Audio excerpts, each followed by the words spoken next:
Have we heard publicly from either the captain or the harbor pilot? I've heard that there's 2 minutes of data missing from the black box. Any of that we're getting more information on a week out? So that's very interesting that you point that out, because a number of people in the intelligence community pointed that out to me as well, as a sign that the absence of normal is abnormal, right? Because ordinarily, if you think of other things in the past where there's been, colossal accidents like the deep rig, Horizon, right? That oil rig that happened, or other things that have happened with the Maersk, Alabama. I mean, it is customary for the ship's captain and other people that are involved, that are firsthand eyewitnesses, for them to have been interviewed in the media and to give their firsthand account of what happened. But to my knowledge, and I have not been, following other people's reporting on this minute by minute, so it's possible something else happened, but there certainly has not been widespread interviews, if any interviews, with any of these people. Interesting. Wow. Because normally you would expect that would be a large part of the story a week in.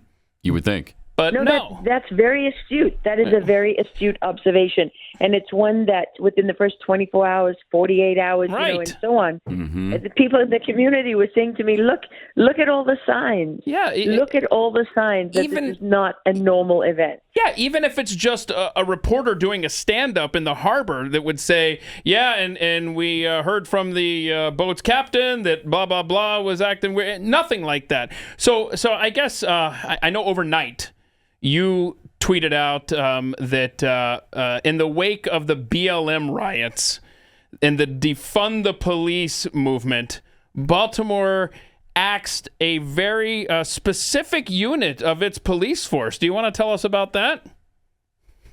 Yes. I mean, obviously, when you write something up, you lose sort of more formal language. But I can tell you that the people I spoke to were like, can you believe that the most important port for the Eastern Seaboard has no Marine unit anymore? Wow. They have no divers of their own. Oh, my that gosh. Can look under the water. They have Baltimore has no divers of their own, no unit of their own anymore? No police presence. Oh, my gosh. They have to rely on the Coast Guard.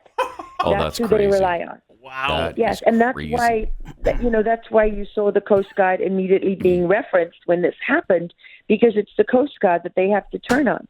So you took basically a unit that had very experienced divers, and diving, of course, is a skill, right? I mean, this is something this is not experience that is acquired easily. This is not like sort of every sheriff's department or every traffic cop in America, where, it doesn't take very long to get on-the-job experience.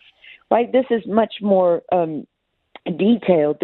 And you had very experienced decades of marine knowledge, and boats that were specially equipped. And I mean, this was a very important unit. It was used all the time. Everything from people who were drunk on the water falling in, right, to much more serious things during floods and massive weather events and advanced search and rescue under the water.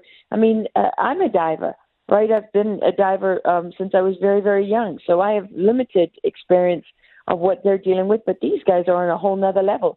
So they just basically dumped them. They dumped that unit. I mean, go back to 2020. This was documented. This is not, they love to say this is conspiracy when it doesn't fit the narrative, right? Yep. And then they use these information warfare tactics where they will spend hours discussing on social media, and they'll roll out the usual suspects. There'll be people that write stories about the same old narrative.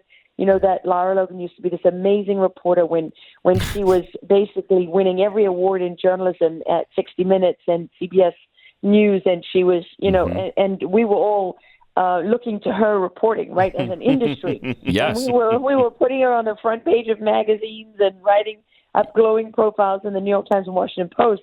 Well, they love to say, they want you to believe that I do something different now. Yes. That I don't do what I always do. In fact, the only thing I don't do that I always did is that I put a little more credibility and faith into the official statements of our agencies and our government, because at that time, I really didn't understand the extent to which people are willing to lie to create and support a false narrative.